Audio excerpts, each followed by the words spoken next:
Continuando con los fármacos que inhiben la síntesis proteica, vamos a estudiar o desarrollar dos grupos de antimicrobianos. Por un lado los macrólidos y las nicosamidas y por otro la tiamulina. En realidad el desarrollo y la descripción va a ser a partir de los macrólidos y después vamos a hacer algunas diferencias o algunas características especiales que los diferencian de los macrólidos y vamos a hablar algo de lincosamidas y de tiamulina.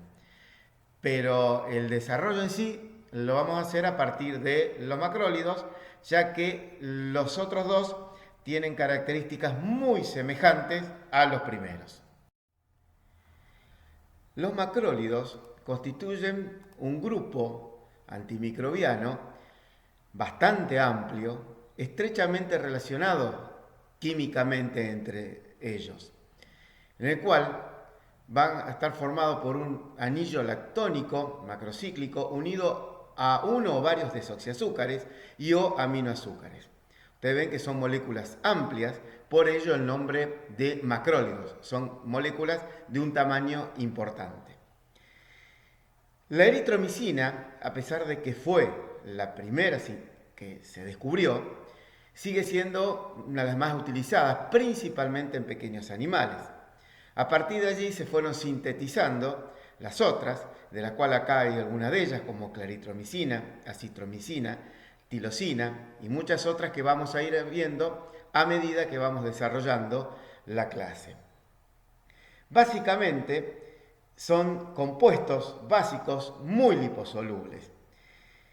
Y tenemos que decir también que, lo vamos a agregar y en forma particular hacia adelante, que existen dos drogas que fueron sintetizando más recientemente, como la tilmicosina y la tulatromicina, que inicialmente fueron sintetizadas exclusivamente para uso en bovinos y principalmente para las infecciones respiratorias.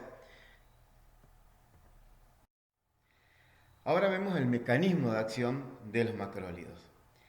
Todos inhiben la síntesis proteica ligándose de forma reversible a las unidades ribosómicas 50S.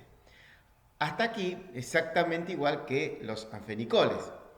La diferencia es que lo hacen impidiendo la translocación. De esa manera se altera la formación de la cadena proteica. Son fundamentalmente antimicrobianos bacteriostáticos, pero a dosis elevada también se pueden comportar como bactericidas.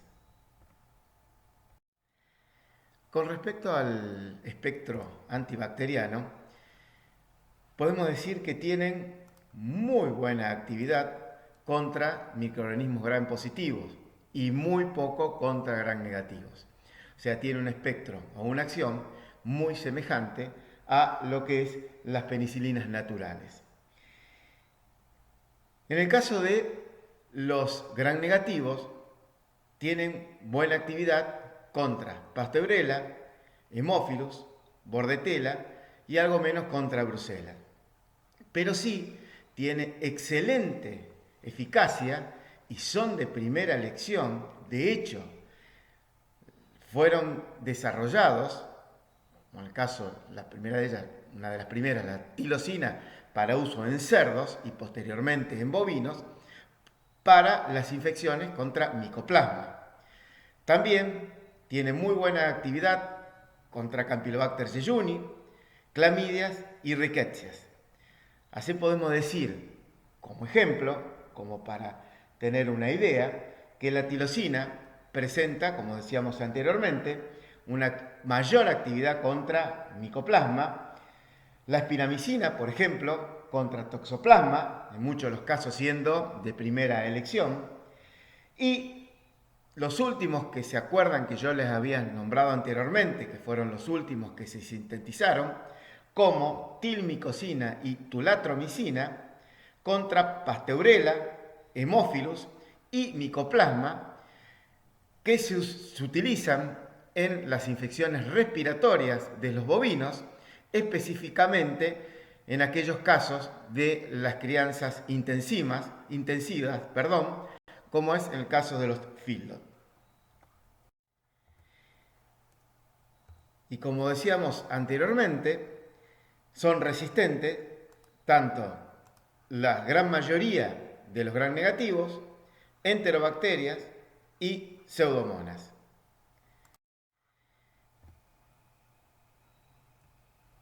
En cuanto a la resistencia, les vuelvo a repetir de lo que hablábamos en anfenicoles. En este caso no nos interesan de qué tipo de resistencia o de qué manera puede ocurrir la resistencia, solamente como para que entiendan, es que la resistencia, en el caso de los macrólidos, es cruzada entre ellos. O sea, ¿qué quiero decir con esto? De que si, por ejemplo, tenemos un microorganismo que es resistente a la eritromicina, también lo va a hacer a la tirosina, a la oleandamicina, a la espiramicina. Y además es entre estos, o sea, entre los macrólidos y las lincosamidas, que es lo que vamos a ver seguido. Si administramos macrólidos por vía oral, y particularmente la eritromicina, se va a absorber muy bien por esta vía, o sea, por aparato digestivo. El inconveniente que tiene es que son destruidos en el medio ácido, por lo tanto se deben administrar como sales, ésteres o bien con cubierta entérica. Otros, como en el caso de la citromicina, se absorbe en menor medida que la eritromicina, pero tiene la característica de ser estables en medio ácido, o sea, no son destruidos por el ácido del estómago. Si en el caso lo administramos por vía parenteral, también la absorción es muy buena, teniendo o llegando a concentraciones aproximadamente entre 1 a 2 horas, dependiendo del tipo de preparado.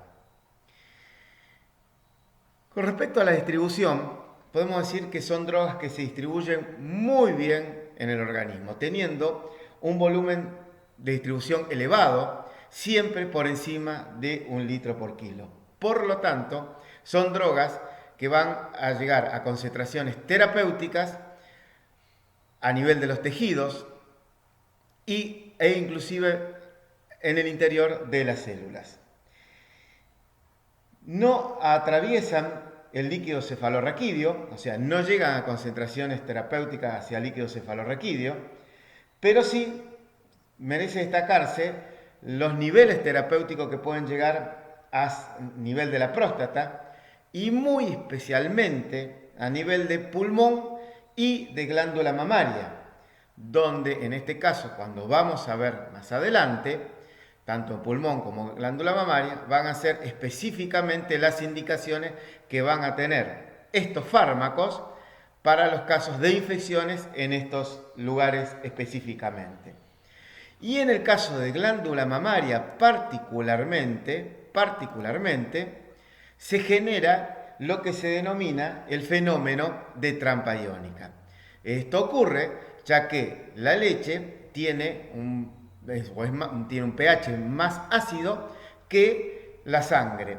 Por lo tanto, de esta manera, como a nivel de la sangre los macrólidos se van a encontrar menos ionizadas, pasan a un nivel donde el pH es menor, como en el caso de la leche, se van a ionizar y van a permanecer más tiempo dentro de la glándula mamaria que otros antimicrobianos.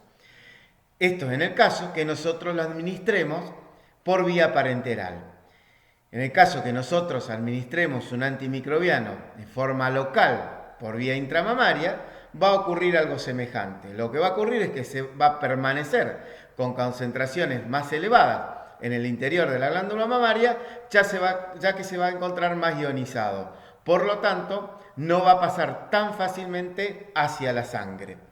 Esto no quiere decir que no pase absolutamente nada, sino que pasan en valores mucho menor a otros antimicrobianos desde la leche hacia la sangre y al revés, pasa con mayor facilidad desde la sangre hacia la leche, ionizándose y permaneciendo más tiempo en el interior de la glándula mamaria.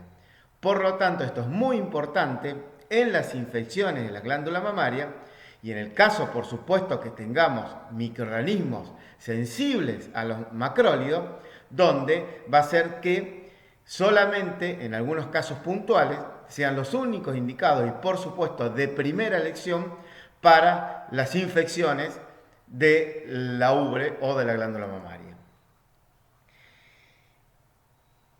En el caso de la eliminación, son metabolizados los macrólidos en forma importante en el hígado. En muchos casos va a variar de cada tipo de antibiótico y también, por supuesto, de cada especie animal.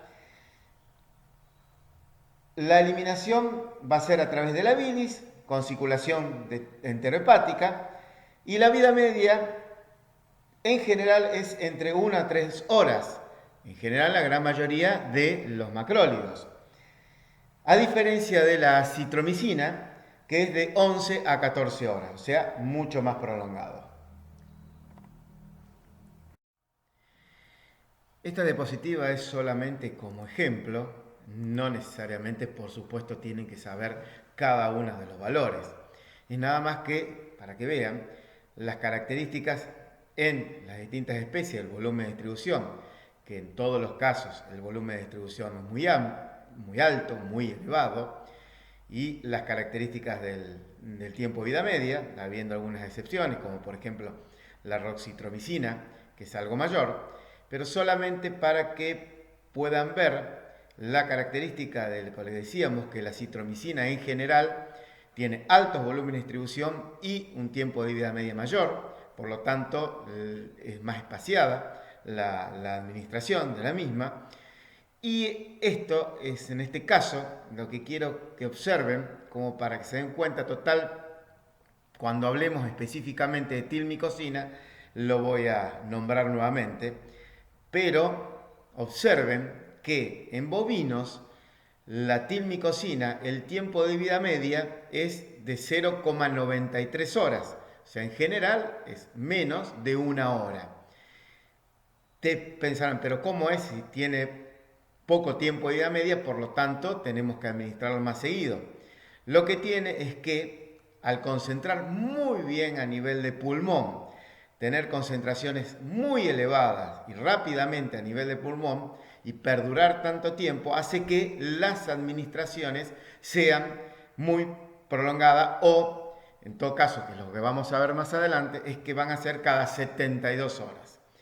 Entonces eso hace de que las infecciones pulmonares, vuelvo a repetir, a microorganismos sensibles a la tilmicosina, van a tener esa característica de que no vamos a encontrar prácticamente niveles en sangre, pero vamos a tener concentraciones muy elevadas de droga activa a nivel de pulmón. Y en este caso lo podemos observar mucho mejor en el caso de la tilosina, particularmente de la tilosina, en suero y en leche, a una dosis determinada, administrada por vía intramuscular.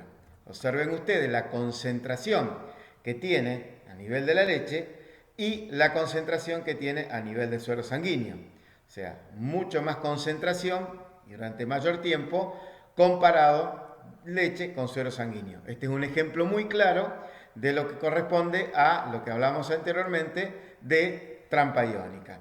Y el ejemplo que sigue es algo semejante, de tilosina, suero sanguíneo y pulmones en terneros, donde se puede observar muy bien el área bajo la curva. En este caso a nivel de pulmón y en este caso en el suero. Y acá tenemos los valores de área bajo la curva, 27,8 en suero sanguíneo y de 206,4 a nivel de pulmón. Es lo que decíamos anteriormente, la tilmicosina, pero con valores mucho más elevados todavía que la tilosina. Cuando yo les nombré en las primeras diapositivas los distintos antibióticos que formaban este grupo, les nombré dos, que son aquellos que se sintetizaron más recientemente y particularmente su uso en bovinos y específicamente les dije también para enfermedades respiratorias, y en aquellos casos donde las producciones son hacinadas y donde hay más problemas respiratorios, como por ejemplo en los feedlots. En este caso tenemos dos, una la tilmicosina y la otra la tulatromicina, que vamos a ver después. En este caso yo les voy a nombrar algunas cosas las cuales no todos tienen que acordarse. Van a ver que es muy semejante, por supuesto, a los otros grupos, lo que nombramos hasta ahora, pero con algunas particularidades que les voy nombrando. Bueno, nuevamente el espectro es el mismo que nombramos anteriormente, nada más que específicamente tiene muy buena eficacia sobre microorganismos que actúan particularmente a nivel de las infecciones o que causan infecciones a nivel del aparato respiratorio, tanto como en pulmón como en las vías aéreas, como Pasteurella, Haemophilus, Mycoplasma, Actinobacillus, y también sobre una que es específicamente que produce alteraciones a nivel de ojo, que es Moraxella bovis, que produce queratoconjuntivitis. Otra cosa que les quiero nombrar que es como para que vayan comprendiendo por qué las concentraciones y la velocidad elevada de su llegada hacia pulmón, es que tanto la tilmicosina como la tulatromicina, en mayor medida, medida que a los otros macrólidos, es que tienen la particularidad de penetrar en el interior de macrófagos y polimorfonucleares que son activados, que esos son los que van a llegar al lugar de infección, y se van a incorporar al lisosoma de ese leucocito. Una vez que se incorporan, lo que hacen es el macrófago, el polimorfo nuclear, va a englobar, o sea, emite pseudópodos, engloba la bacteria. Esto hace que penetre el interior del polimorfo nuclear o del macrófago, se ponga en contacto con el lisosoma y una vez que penetra en el interior del lisosoma van a ocurrir dos cosas. Por un lado, como la tilmicosina o la tulatromicina se encuentran en el interior del lisosoma, va a producir en primer lugar la acción del antibiótico, o sea, del macrólido, produciendo la inhibición de la síntesis de proteína, por lo tanto disminuyendo la replicación o la multiplicación de la bacteria, y por el otro lado la actuación del lisosoma y de las enzimas del lisosoma produciendo la muerte de las bacterias. Si seguimos hablando de la tilmicosina, particularmente la tilmicosina, se debe administrar de forma parenteral únicamente en bovinos por vía subcutánea, no por vía intramuscular ni por vía endovenosa, y en porcino y en aves por vía oral. ¿Por qué por vía subcutánea únicamente en bovinos? No se puede aplicar en bovinos ni intramuscular ni por vía endovenosa, y en las otras especies por ninguna vía parenteral que no sea la oral, porque producen toxicidad. Y particularmente esta toxicidad es tan grave que produce un daño a nivel de miocardio que produce trastornos tan graves que normalmente llevan a la muerte. El volumen de distribución es de 2,65 litros por kilo y, como decíamos anteriormente, el tiempo de vida media es 0,93 horas. Pero permanecen en pulmón durante 72 horas, por lo tanto, se recomienda, dependiendo del tipo de infección y la gravedad, con una sola aplicación es suficiente, o a lo sumo, si se debe repetir la aplicación, es cada 3 días. Esta nos lleva a una cuestión muy práctica en el uso del bovino, como decíamos anteriormente cuando hablábamos de las otras drogas que se administran espaciadamente, es que es una cuestión práctica, ya que ustedes se dan cuenta de que es muy difícil encerrar muchos animales varias veces por día, o aunque sea mínimamente una vez por día para hacer la aplicación. En estos casos, la aplicación es cada 3 días, por eso es muchísimo más práctica que otros antimicrobianos. Además, teniendo la eficacia muy alta a nivel de las infecciones pulmonares. No debemos administrarlo en vacas en lactancia, ya que el periodo de retiro es muy prolongado, por lo tanto no se debe administrar en vacas que están en producción, y el periodo de retiro en carne de la tilmicosina es de 28 días.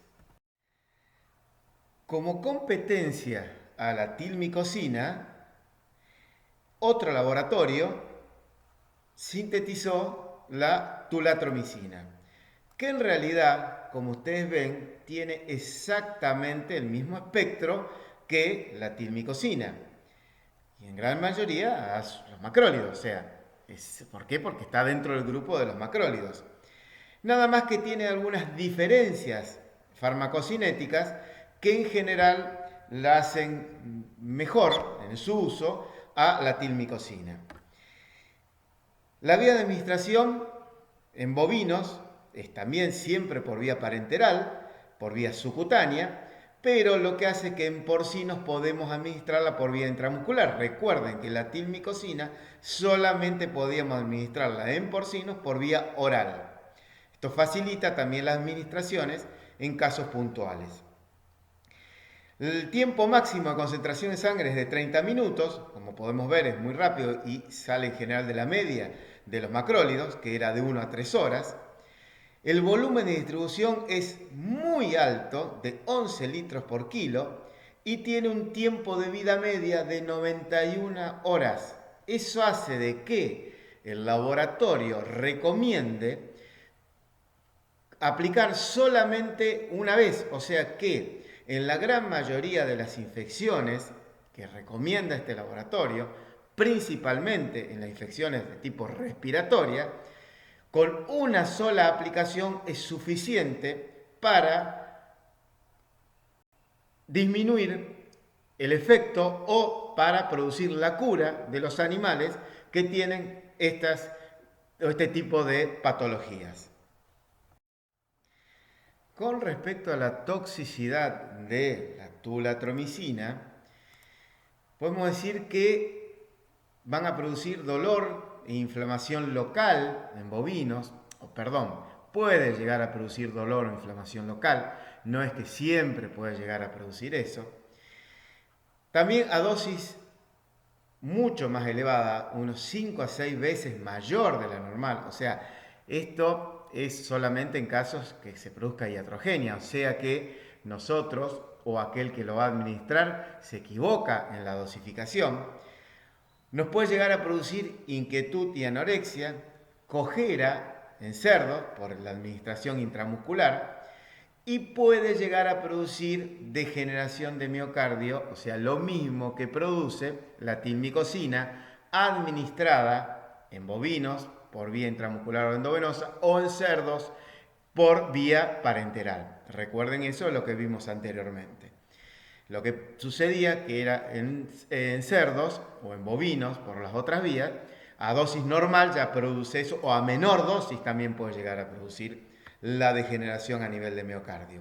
En el caso de la tulatromicina, 5 a 6 veces mayor. Por lo tanto, podemos decir que es una droga mucho más segura que la tilmicosina. En el caso del usuario, puede llegar a producir, o sea, aquel que manipula la droga, o sea, aquel que la está aplicando, ya sea productor o el veterinario, puede llegar a producir irritación de piel y mucosas, que en el caso de la tilmicosina hay que tener mucho cuidado aquel que lo trabaja, porque por algún accidente nos podemos aplicar, porque nos podemos pinchar, no es lo común, pero puede ocurrir, tener muchísima precaución, mucho más que los otros macrólidos, por supuesto, que no producen esto, ya que puede ocurrir que también nos pueda llegar a producir esta degeneración de miocardio e hipotéticamente la muerte también de la persona que manipula la tilmicosina. En el caso de la tulatromicina, habla de solamente irritación de piel y mucosa que ocasionalmente puede producir, ya que la administración tiene que ser 5 a 6 veces mayor a la dosis normal y es muy difícil, casi imposible que ocurra en una administración de tipo accidental en humanos. Con respecto a la contraindicación, bueno, por supuesto, como ocurre con todos los macrólidos, no usar con otro macrólido o lincosamida por el mismo mecanismo de acción, ni tampoco con anfenicoles, que eso ya lo dijimos anteriormente. Y no usar en vacas en lactancia, como ocurre con la tilmicosina, o 2 meses antes del parto, ya que si lo utilizamos en el tiempo posterior a 2 meses antes del parto, puede ocurrir que todavía tengamos circulación, o sea, niveles de residuos, y pueda llegar a expresarse a nivel de la leche. El tiempo de espera en carne y vísceras, fíjense, es mucho mayor. Hablamos de 28 días en tilmicosina, 49 días en bovinos y 33 días en porcinos. Entonces, si hablamos de las indicaciones terapéuticas, bueno, principalmente tratamiento y prevención de enfermedad respiratoria bovina y porcina. Como decíamos antes, una sola dosis. No hace falta que ustedes, por supuesto, se acuerden de la dosis. En bovinos la administración es subcutánea y en porcinos por vía intramuscular. El resto de los macrólidos son muy poco tóxicos. De hecho, se pueden administrar en animales preñados, ya que no son teratógenos, por lo tanto no van a producir ningún tipo de toxicidad al feto. Pueden llegar a producir algunas reacciones adversas de muy poca magnitud, como puede ser náuseas, vómitos, diarrea, principalmente en el caso de pequeños animales. Y esto se debe básicamente, y como ya lo vimos cuando estudiamos la farmacología gástrica, que nombramos a la eritromicina, que produce estos efectos por imitar la acción de la hormona gástrica motilina. Particularmente en equinos, los macrólidos no debemos utilizarlos, ya que los equinos son muy sensibles a los trastornos gastrointestinales, por lo tanto pueden ser o pueden ocasionar signos clínicos muy graves que pueden llegar a producir la muerte. En equinos solamente lo debemos utilizar en caso necesario cuando tenemos una infección en el cual debemos eliminar el Rhodococcus equi cuando hacemos o administramos un macrólido, básicamente lo que es eritromicina, combinado a rifampicina, ya que presenta un sinergismo para el tratamiento de Rhodococcus equi.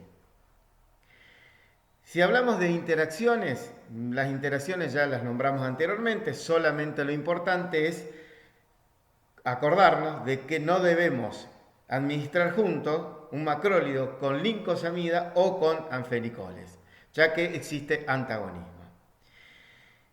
Bueno, por último, si hablamos de las indicaciones terapéuticas, bueno, básicamente lo que es eritromicina se utiliza principalmente en lo que es uso en pequeños animales, que pueden ser algunas infecciones a nivel de vías respiratorias, infecciones en piel, básicamente en lo que puede ser gram positivos y específicamente en lo que es estafilococcus, ya que si no hay cepa resistente son de primera elección a gram positivos a las penicilinas.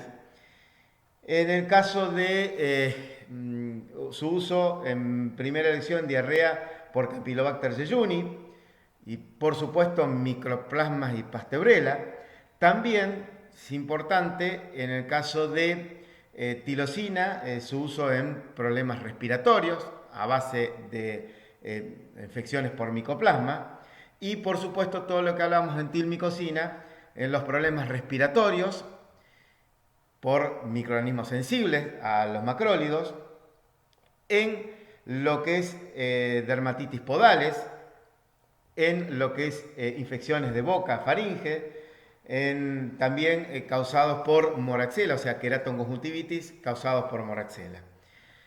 Y en el resto, por supuesto, no me quiero olvidar, en el uso de los distintos macrólidos, a excepción de tilmicosina y tulatromicina, porque no se pueden utilizar en vaca de lactancia, en su uso muy importante en las mastitis, principalmente a estafilococo, ya que no, en los casos donde las penicilinas no tienen una alta difusión en la glándula mamaria, o si lo administramos por vía local, intramamaria, ya sabemos muy bien que hay muchas cepas resistentes a penicilina de estafilococo, o porque no llegan a concentrar dentro de la célula, ya que sabemos que el estafilococo es intracelular.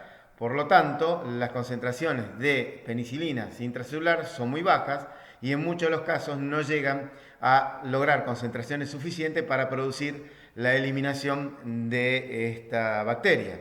No así ocurre con los macrólidos, ya que concentran muy bien en forma intracelular, logrando concentraciones terapéuticas para el control de mastitis a estafilococos.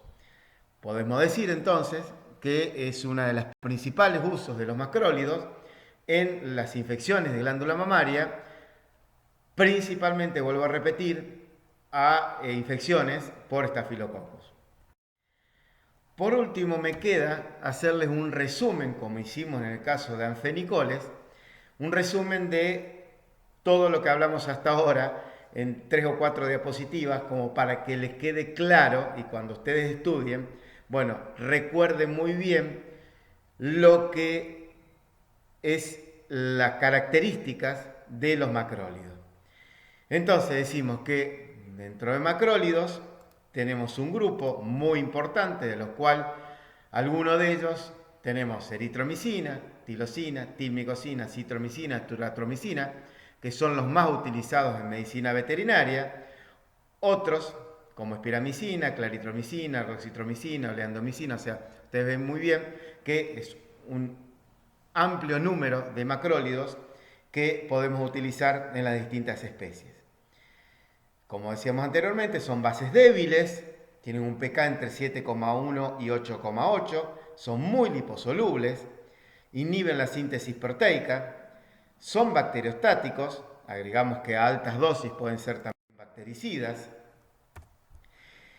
de elección contra micoplasma, clamidia, pasteurelas en las distintas especies, hemófilos, Staphylococcus aureus, también tienen muy buena eficacia contra estreptococos, haciendo la salvedad que si yo tengo un estreptococo sensible a penicilina, es preferible, es de primera elección penicilina, sería en segunda elección en los macrólidos, no así estafilococo, que es primera elección macrólido, Campylobacter. Tienen un volumen de distribución muy alto, acá pongo un valor de 1,7, pero recuerden el volumen de distribución, por ejemplo, de la tulatromicina, que es muy alto. Muy buenas concentraciones en bronquio de pulmón, de hecho, se utilizan muchísimo para las enfermedades o infecciones respiratorias. Recuerden el muy buen paso a leche y la característica de fenómeno de trampa iónica, por eso les vuelvo a repetir, se utiliza mucho en las infecciones de la glándula mamaria con la administración en los casos ya sea por vía parenteral o por vía intramamaria local, cuando tenemos principalmente infecciones a Staphylococcus. Se elimina por vía biliar y poca cantidad por orina. Con respecto a la tiamulina, podemos decir que a pesar de tener una estructura química diferente a lo que son las glicosamidas y los macrólidos, tiene un mecanismo de acción, espectro, farmacocinética, liposolubilidad, muy semejante a los anteriores. Por lo tanto, solamente vamos a hacer algunos puntos, o vamos a tomar algunos puntos muy particulares, que es lo que ustedes se tienen que acordar, nada más, porque no vale la pena saber mucho más de este antimicrobiano. Podemos decir que la tiamulina es un antibiótico semisintético que deriva de otro natural, que es la pleuromutilina, y básicamente está indicado para su uso en aves y cerdos. No se utiliza en las otras especies. El espectro antibacteriano, específicamente, está dirigido hacia Mycoplasma, Treponema idiosenteri y Leptospira. La farmacocinética es, como dijimos anteriormente, muy parecida a los macrólidos. Se absorbe muy bien a nivel del aparato digestivo, llegando a un nivel hemático máximo aproximadamente a las 2 horas en el cerdo y 4 horas en las aves. Son fármacos débilmente básicos, igual que los macrólidos, por lo tanto van a tener un muy buen volumen de distribución. Son drogas en general poco tóxicas, igual que los macrólidos. Se presentan en polvo, que hay que realizar una solución, por lo tanto, puede ocurrir que sean irritantes en piel y mucosas de aquellas personas que los manejan, por lo tanto hay que tener esa precaución o cuidado. Y no se deben administrar por vía intramuscular, ya que son muy irritantes. Con respecto a las interacciones, tenemos que tener en cuenta que no se deben asociar con los ionóforos, como por ejemplo monensina y salinomicina, que es bastante común su uso en aves, ya que produce miotoxicidad y puede llegar a producir la muerte. En cuanto a las indicaciones terapéuticas, que es lo último que nos queda, se utilizan, como decíamos anteriormente, solamente en cerdos y aves para tratar enfermedades respiratorias, principalmente producidas por Mycoplasma, o en el caso de cerdos, tiene una muy buena acción en diarreas producidas por el Treponema iodisenteri y por leptospirosis. La administración, tanto en aves como en cerdos, es en el agua de bebida o en la ración. Por último, nos toca desarrollar las lincosamidas. Las lincosamidas, como dijimos anteriormente, tienen características semejantes a los macrólidos. Por lo tanto, vamos a tomar algunas particularidades nada más para su desarrollo. Dentro de las lincosamidas tenemos la lincomicina, clindamicina y pirlimicina. Particularmente, la clindamicina deriva de la lincomicina, donde se reemplaza un hidroxilo por un átomo de cloro. En el caso del mecanismo de acción de las lincosamidas, es exactamente igual al mecanismo de acción que los macrólidos.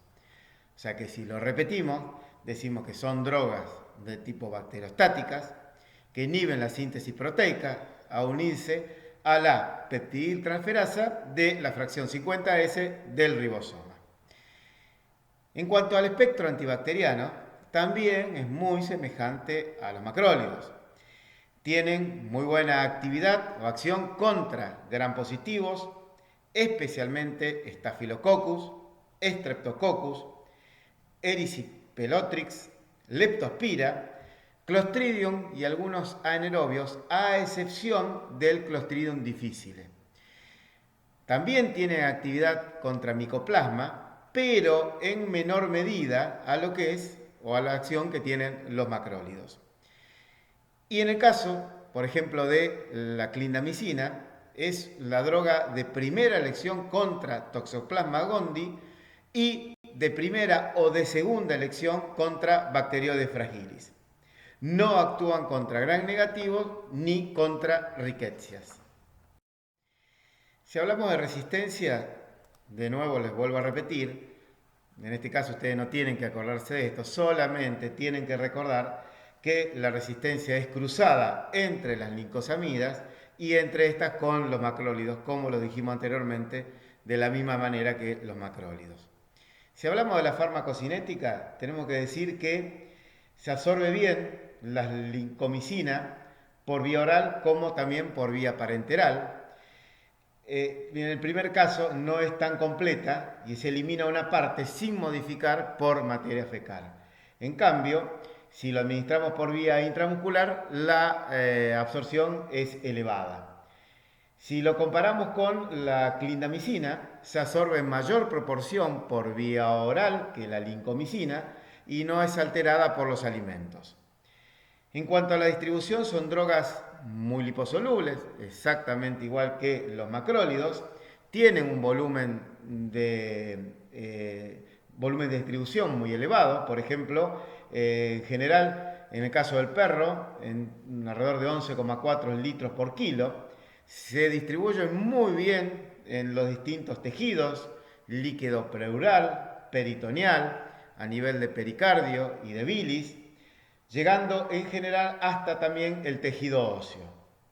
En cuanto a la eliminación, las lincosamidas se metabolizan en el hígado, parcialmente la lincosamida y aproximadamente un 90% o alrededor de un 90% la clindamicina. La excreción es por vía renal y en parte también por vía o por materia fecal, variando dependiendo del tipo de droga y la vía de administración. En general las lincosamidas son drogas muy poco tóxicas, aunque pueden en algunos casos aparecer algunos trastornos de tipo digestivo. Por ejemplo, con el caso de la clindamicina, se puede llegar a producir o puede llegar a producir colitis pseudomembranosa por la proliferación del Clostridium difficile. Como vimos anteriormente, no tiene acción sobre el Clostridium difficile, entonces el único microorganismo presente es donde va a producir colitis pseudomembranosa, que particularmente es muy grave para los equinos, por lo que puede llegar a ser mortal. Con respecto a la interacción, bueno, si hablamos con el antagonismo, volvemos a repetir lo mismo. O sea, existe antagonismo entre o con los macrólidos y con el clorafenicol. Lo mismo nombramos en clorafenicol y lo mismo nombramos con macrólidos. Pero existe un sinergismo con espectinomicina, en el cual básicamente se utiliza mucho en cerdos y en aves este sinergismo, o sea, la combinación de una lincosamida con la espectinomicina. Y además también es muy importante su uso en inflamación o infección de la glándula mamaria. En el caso de, por ejemplo, el sinergismo entre lincomicina y espectinomicina, ya que la lincomicina lo que hace es actuar muy bien sobre gram positivos, específicamente estafilococo, y espectinomicina contra los gram negativos. Y también existe una asociación con gentamicina, principalmente en aquellas cirugías abdominales complicadas, donde puede haber perforación a nivel intestinal y salida de materia fecal, donde al hacer esta asociación con gentamicina va a impedir las infecciones por Bacteroides fragilis, que es sensible, muy sensible a la clindamicina, y enterobacterias, que es sensible a la gentamicina.